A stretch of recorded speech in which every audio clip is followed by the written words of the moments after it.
Hi, my name's Phil. I like talking about politics, and in this video I'd like to discuss a topic that I wasn't going to, but as Boris Johnson has politicised it, I am going to have to counter his appalling behaviour. But there are two angles that I need to discuss really. So I'm going to talk about the judicial realities of sentencing in this one, exposing the Prime Minister's lies, and the political angle in another coming later today. But first, if you want to watch more of my videos, then please subscribe to the channel and click the bell notification icon. So I don't think I need to refer directly to the incident itself. Everyone knows what happened. And I'm with the New Zealand Prime Minister on saying that we shouldn't really be identifying the perpetrators. They should not get the notoriety that they seek. But the lies spouted by Boris Johnson essentially come down to two things. So the first is that he's seeking to absolve his government of blame for something that they are responsible for, and that is cowardly. And the second thing, which is worse, is that he is seeking to put the blame on people who are utterly blameless for every aspect of this, had no say in any element of this build-up, and although despicable is the correct word for this act, I don't think it's nearly strong enough when you consider the suffering that he is politicising and the consequences to further lives if people believe enough of these lies amongst the voting public.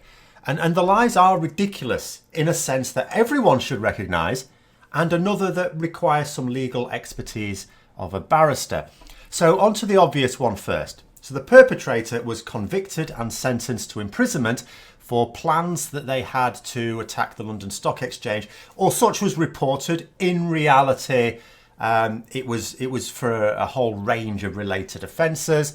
And that was in 2012, when the Conservatives had been in power for 2 years. Not just the next day, for 2 years.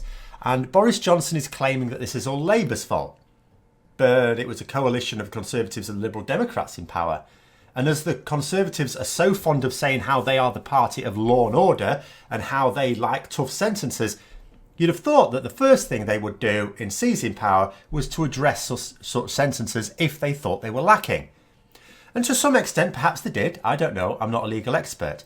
But the point is that there are two ministers, at least, directly involved in such matters. You've got the Home Secretary and you've got the Justice Minister. Two ministers who had 2 years, so the sentence handed down was the one that the Conservatives wished such people to have. Then he was released in 2018.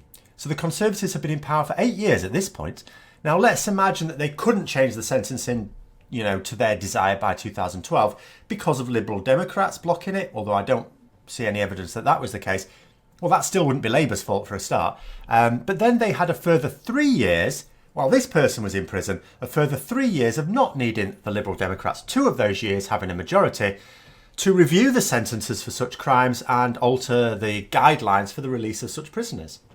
So the Conservatives, in power and well established, when he was sentenced, and in power and even more entrenched when he was released. So now I'm not seeking to blame politicians here, by the way. I don't seek to blame any politicians for the acts that occurred at this weekend. Hence why I wouldn't have normally done this. I wouldn't have sought to politicise it. But you have to counter what Boris Johnson is doing. So the politics from my point of view here is not so much about the incident. That to me is not really political. It's about the lies to the electorate based on it that he's using. And the bottom line is that Boris Johnson is campaigning as if he were in opposition. He's saying, look at the mess that the country's in, and all because of Labour. Vote for me and I'll make it all better. That's what you would say as a Conservative leader if you were in opposition, if Labour had been in power for all those years. But it wasn't. It was the Conservatives in power. By saying the country's in a mess, you're saying that that's the record of your government. It's your government that created it. It's been in power for 9.5 years. If they wanted to make it all better, why didn't they over the last decade? But that's the obvious part of the lie. That is the thing that everyone should get. It should be enough. Nobody should fall for it on that level. Of course, the fact that Boris Johnson was so desperate to get onto the Andrew Marr show this morning and score political points is because he knows it will fool a lot of people. So then there's the aspect for which you need some legal expertise. So for this, I'm going to refer to the secret barrister, who's a guy who writes blogs and books about the British legal system, based in England, so that's where the expertise mostly resides, because you do have slightly different systems elsewhere. Now, I'll link to his blog concerning this below if you want a good old read. It is a fair old read and he refers you to other things to read as well, I will just warn you. But the key points from my reading it are as follows. So the first one is that Boris Johnson was the first to try and make any political capital from this incident at all. No one else was. And what he was doing is he was saying that, this just links to my manifesto pledges on sentencing. However, there is nothing in his manifesto that would have made the slightest difference in this case. So it's quite wrong to say this wouldn't have happened if my manifesto pledges were put in place. Wouldn't have changed a thing. And this is the problem. You or I, assuming you're not a legal expert, could look at a manifesto pledge in this area, about sentencing, and be fooled into thinking that it would have made a difference. And that's because we don't know what the current system is or how the proposed change would take effect without an expert explaining it to us. And that's why it's always very important when you're looking at legal issues, you actually follow what legal experts are saying, not politicians, legal experts. Now, some of us will seek that expert advice when we know there are things we don't fully understand, but many others won't. For a lot of people, if it makes sense to them, then they don't question it any further. They don't need to. They are, yeah, that makes sense. I'll go with that. And that is the danger of a snake oil salesman like Boris Johnson. He will make vague promises, some of which aren't even proposed changes. That's the thing. You can read through the manifesto and go, oh, that sounds good. That sounds good. Some of them are already in place. It's not even a change, and people will think it means what they want it to mean because it's so vague and because they don't really understand it.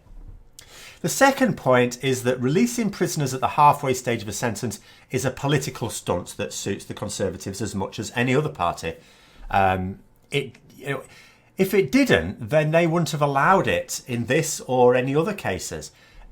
Basically, the idea of releasing someone at the halfway stage, which is not, by the way, what happened with this chap, I'll come to that, it allows the government, according to this barrister, and this makes sense, it allows the government to sound tough in the newspapers with impressively long sentences for certain offences. Oh, this person committed this offence and were released after this amount of time. We're going to increase the sentences. That's going to make us tough on crime. But if you actually say, oh, you're going to get 12 years for this, but in reality get let out after 6, then what it means is you can sound tough because people in the newspapers read 12-year sentence for this thing, but you don't have to pay for 12 years in terms of prison board funding. You just pay for 6. So it allows you to sound tough on the cheap, basically. Now, if the Conservatives really feel that this type of sentencing should not have occurred, and I can understand why members of the public will think it shouldn't occur. I mean, the idea of automatic release halfway through is a bit weird, even to me. But as the guy says, it's a political stunt. But if the Conservatives were convinced that this type of sentencing shouldn't have happened, why did it when they'd already been in power long enough, more than long enough to stop it? And if Boris Johnson personally had felt so strongly about it, why didn't he order an immediate review upon becoming Prime Minister earlier this year and then make specific pledges in his manifesto to address it? Granted, had he done that, it wouldn't necessarily have changed this incident now. He'd effectively, though, not be blaming it on Labour, but blaming it on previous Conservative Prime Ministers. But he could have done that on a personal level and said, but it's not in his manifesto. He didn't order a review of these things when he became Prime Minister. And some conservative candidates are claiming that the issue is that full sentences are not being served and that their manifesto will ensure that it is. That's a lie. There is no manifesto promise to ensure that full sentences are served at all. The third thing is that in 2015, the system was actually changed to ensure that parole boards would be involved in the decision to release such prisoners as this. That hadn't been happening in this particular case. It's not that parole boards weren't being used at all. In this particular case, it was not being used. So it isn't just that Boris Johnson doesn't have anything in his manifesto to have stopped this. He doesn't even need to because it's already been dealt with. So, had the current system been in place when he was convicted in 2012, he wouldn't have been released to have carried out these acts at this weekend anyway. But then, am I now saying that it actually is Labour's fault? After all, it was part of a sentencing system that actually was brought in under the Labour government towards the end of it. Well, no, not quite, and for 2 reasons. So the first is, as I already mentioned, the Conservatives had been in power for 2 years to change it. So if they didn't like it, if they thought it was a weak system, They had 2 years to change it. But the second one is that actually this isn't Labour's system. Under Labour's system, he wouldn't have been released until next year. Now, okay, that wouldn't have stopped him carrying out a similar act in a couple of years' time, but he wouldn't have been released for this weekend. He wouldn't have been able to carry out that attack. It was the Conservatives who allowed him to be released even earlier. So try to think of it this way. We're in a situation where they're trying to say it was Labour's fault for this soft policy. So the first point is, so why didn't you change it? You've had 9.5 years. The other point is this. Under Labour's system, he would have been released after 8 years. He was actually released after 6 years. So that's actually the Conservatives, far from toughening sentences, making them weaker.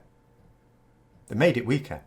So you need to think on that as well. Now, like I say, I don't think it should really be a political situation at all. Detention and public safety can be a delicate balancing act. We don't really want politicians making newspaper headlines out of it.